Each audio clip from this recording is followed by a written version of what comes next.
It's July 13th of 2023 at around 11:59 p.m. when word comes in to union members of SAG-AFTRA. It looks like, just like their fellow union, the Writers Guild of America, talks with the management for contract negotiations have fallen through.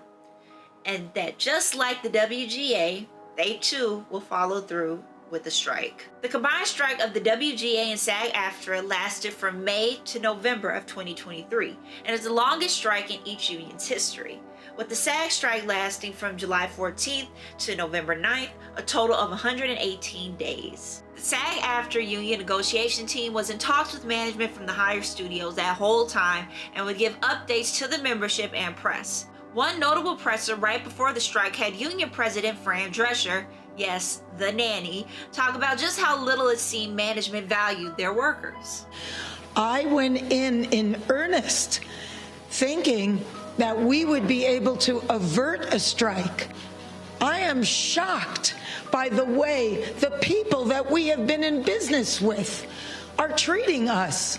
I cannot believe it, quite frankly. How far apart we are on so many things. How they plead poverty, that they're losing money left and right when giving hundreds of millions of dollars to their CEOs. One big issue, other than, of course, wages, was the use of AI. At the time and even now, it seems as if larger studios are eager to forego actually paying and hiring actors to do work they believe computers can do for pennies on the dollar. Yet companies like OpenAI and ChatGPT, while seemingly trying to warn the public of the dangers of its own software, are still willing to work with these companies to utilize the technology. So obviously, one thing the actors wanted as a non-negotiable factor was AI protection, especially after the Alliance of Motion Picture and Television Producers, or the AMPTP, stated what they wanted to do with said software. Now, this is from the union, mind you, but I believe that it is exactly as they stated. As someone who had to go through union negotiations for her own job, management never wants to look bad, and this would have done just that. So just know that this never would have made it to the public through an AMPTP spokesperson. In a quote from the union in a Fortune article, they state that the AMPTP said, quote, "We want to be able to scan a background performer's image, pay them for half a day's of labor, and then use an individual's likeness for any purpose forever without their consent. We also want to be able to make changes to principal performers' dialogue and even create new scenes without informed consent. And we want to be able to use someone's images, likenesses, and performances to train new generative AI systems without consent or compensation." Now this is scary. Not only will you be signing away your likeness to be put into a library for them to pull out and use whenever they need to, it also has the potential to put the actors out of work. Yeah, so non-negotiable AI protection has to be in there. So fast forward, union members got word that the two groups finally came to a tentative agreement, or a TA, and relief was felt. Just a note, a TA is not a final contract. Union members get a chance to read and look over the new contract before it goes to a vote. If it gets voted up, then it goes into effect and the strike is over. If it's voted down, then both groups go back to the drawing board to make up a brand new contract for the membership to vote on. But as people began to comb through the contract, some actors, mainly smaller actors and voice actors, aka the bulk of membership, noticed something troubling. The AI protections that the SAG-AFTRA negotiations team said they secured didn't seem, well, secure. There were two provisions in the contract to cover what they called digital replicas of individual actors and completely AI-generated actors, which they called synthetic performers. So with digital replicas, we have two offshoots: employment-based and independently created. Employment-based is they hire you, scan your likeness, record your voice, and use a digital you in a scene. Independently created is what it says on the tin. Using existing footage, they create a performer to use you in scenes you didn't perform in at all. As other actors pointed out, this is an easy way for studios to hold work from smaller actors. Who's to say these studios won't make it mandatory for you to sign this agreement, saying that in order to work on this TV show or movie, you must sign the secondary contract for whatever arbitrary reason? I mean, studios are kind of known for doing shady stuff anyway, and honestly, this could put so many smaller actors out of work. just by putting that in there, which I could bet you somebody already tried to do but couldn't get away with it at the moment. As well, once the studios collect enough data to train these programs, who's to say they can't just plug an actor in where they need it? I mean, lest we forget the synthetic actors in that Disney series that got roasted to hell and back. You may not remember, but Pepperidge Farm remembers. But all throughout the lead up of the vote, I saw smaller actors of the union speak up about just how piss poor these protections were on TikTok. In an article for Backstage, they interviewed member Justine Bateman, who said, quote, "You might as well be negotiating for non-union actors because these synthetic performers, these AI objects, aren't going to pay dues, they're not going to pay pension and health, and they're going to take a job from a human actor." Now, as we know, we live in the future and the contract did get voted in and the strike ended. But SAG-AFTRA union leadership continued to stress that this deal was the best protection that they could get. On this, I do believe them. Once again, I was on my union's negotiation team for our first ever contract. Negotiation is just that, give and take. And they were going into a lot of uncharted territory, mainly when it came to AI protections. So I feel even if you did have reservations on this deal, understanding that it was the first of its kind out there and that there would be room to grow and add on, maybe would have given you a bit of hope. But then, a few months later, that hope was dashed out the window with news that SAG-AFTRA partnered with Replica Studios, an AI company, to allow video game developers to use AI-generated replicas of voice actors' voices. The claim from the union was that this deal is an ethical way for companies to use AI and allow the actors to give consent and negotiate the provisions for their AI voice to be used. It was touted as a new way for voice actors to have more control, because companies have always been known for having wonderful, wonderful ethics, especially the AI companies. What data was used to train Sora? We used publicly available data and licensed data. So, videos on YouTube? I'm actually not sure about that. Okay. Union President Drescher said that this was, quote, "a great example of AI being done right." And the union representatives also stated that this deal got the approval from, quote, "affected members of the union's voiceover performance community." Yet when going to the scum ring of Elon Musk's bathtub, X, formerly known as Twitter, it told another story. There you could find many voice actors saying, "Hey, we didn't agree to this.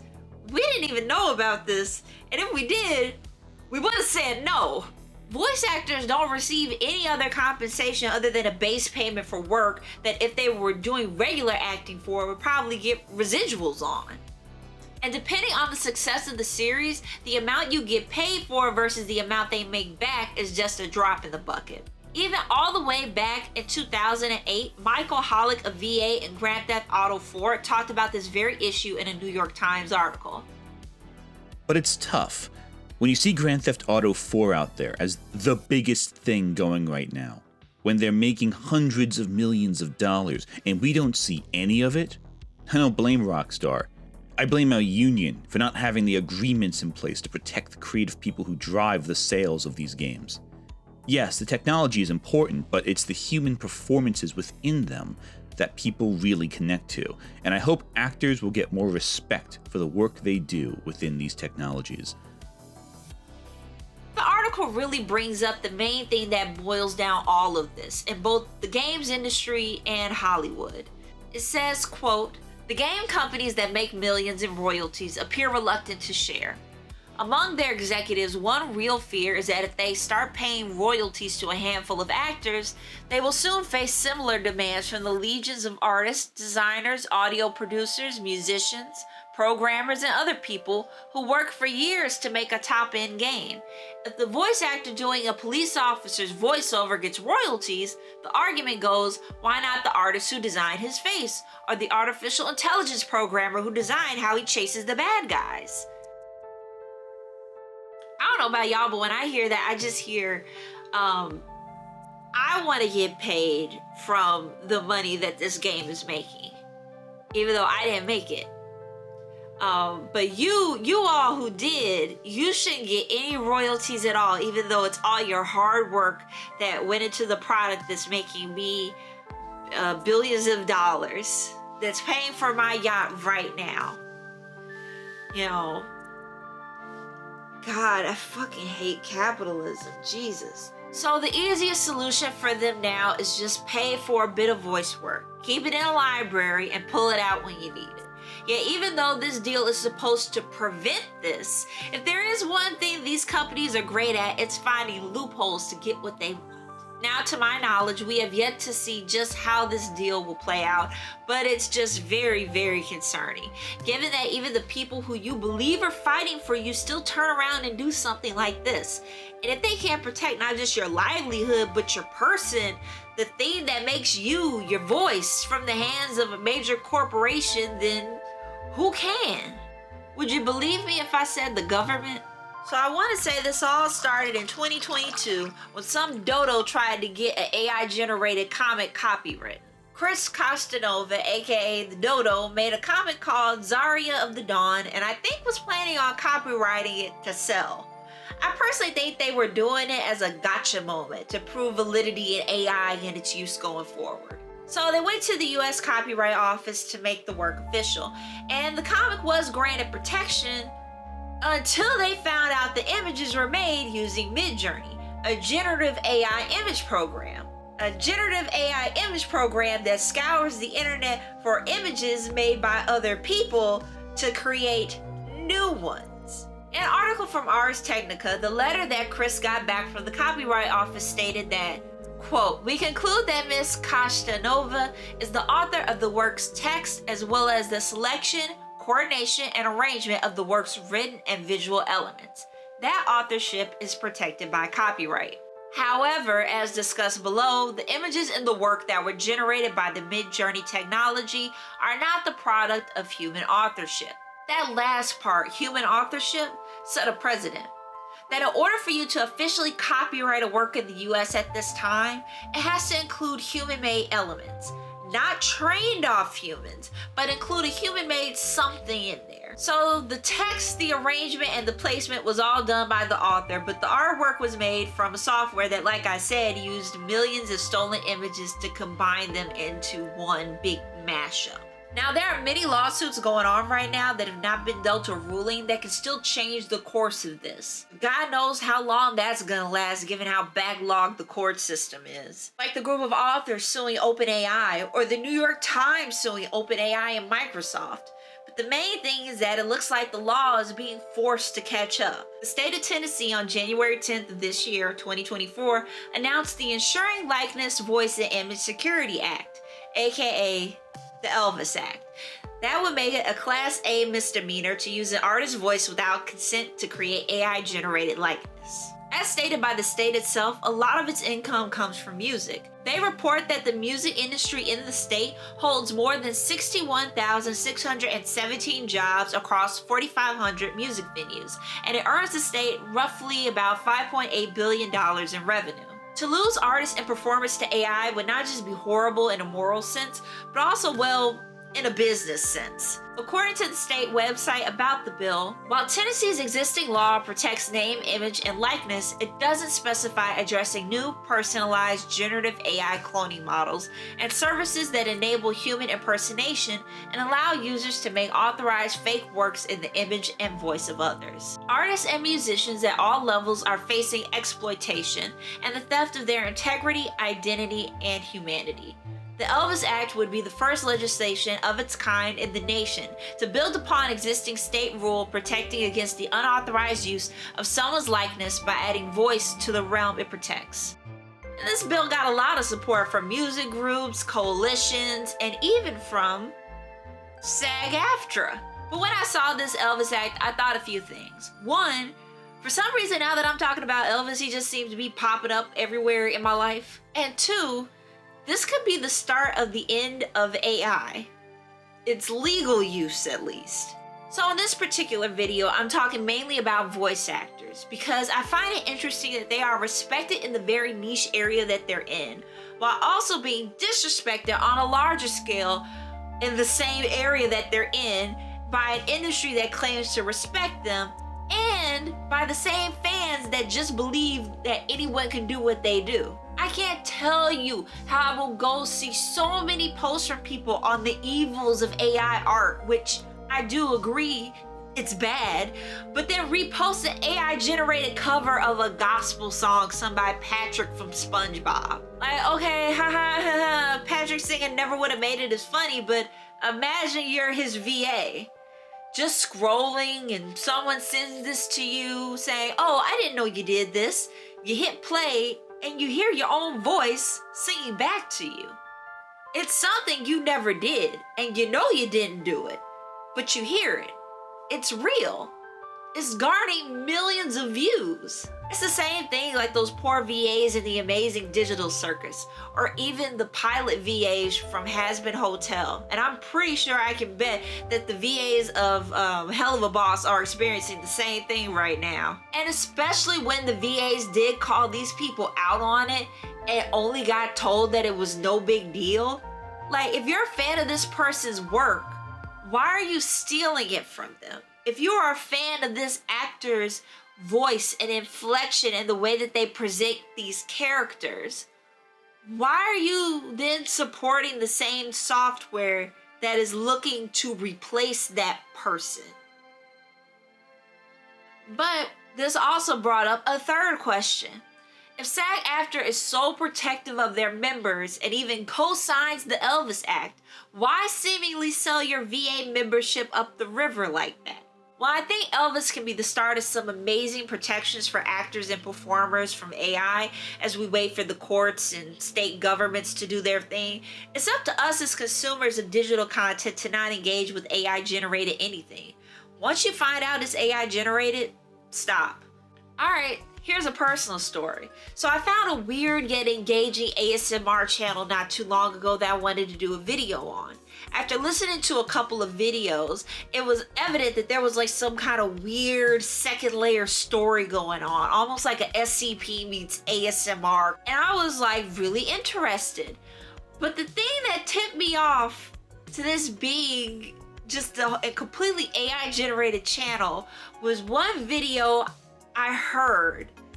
I know it's him because I checked the comments. The guy made an AI generated voice of the narrator from the Stanley Parable. People in the comments thought, oh my God, you got Kevin Brighting to do the voice for your video? And people were like, nah, that's AI generated. It's AI generated. And yeah, you can hear it. The inflections are off on some words, a little stilted here and there. But the fact that it was that damn close to fool people. But after that revelation, I realized I couldn't do the video and I couldn't listen to the series. I have to show with my views, my engagement, my clicks that I don't support AI. And if I find out you're using it, I'm out of there. So I encourage you to do the same. As we wait on the systems around us to catch up, this is honestly the least we can do. I want to add an addendum to this video. Since the writing of this script, SAG-AFTRA met with the major US record labels, so Warner, Sony, UMG, Disney, and recently made a new contract that will be going to union member votes soon. This TA includes the groundwork for what the union calls collective bargaining guardrails, assuring singers and recording artists ethical and responsible treatment in the use of artificial intelligence in the music industry, as well as including the terms artist, singer, and royalty artist. Under this agreement only include humans. In this agreement, clear and conspicuous consent along with minimum compensation requirements and specific details of intended use are required prior to the release of a sound recording that uses a digital replication of an artist's voice. If this gets a yes from membership, it'll go into effect and cover the period of January 1st of 2021 through December 31st of 2026. That's a pretty decent start date, I have to say. To retroactively go back 3 years to make sure that those folks who were victims of AI stealing can have grounds to stand on when receiving compensation, I'm not gonna lie, that was a good get. And I gotta say too, I'm not sure how long this was in the works, but I wouldn't be shocked if the passing of the Elvis Act helped to push this along. But I still do wish at least the provisions with this AI studio that SAG did earlier after the strike was done just was more detailed and thorough like it is with the record labels. And while I get that's not a union contract, you still have to make sure that the most like unprotected, or rather in this case undervalued group of people in your union have something to stand on. Thank you all for watching this video. This script had been made a while ago, but some life circumstances prevented me from recording. And one more thing, I am revamping my website. I figured out what was wrong with the domain, settled that out now.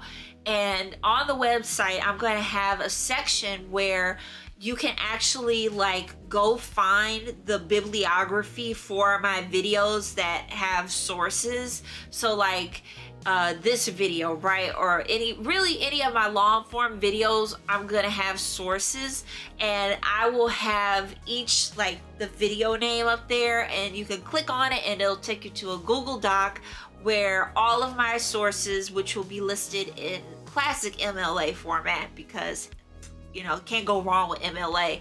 I don't know. I guess people are doing Chicago style now, but I don't know her. But yeah, so you'll be able to go there and just look through all of my resources that I use for these videos. But anyway, thank you guys. I'm so glad to be here with you all, making another video. Stay tuned. I got some stuff in the works. All right, bye.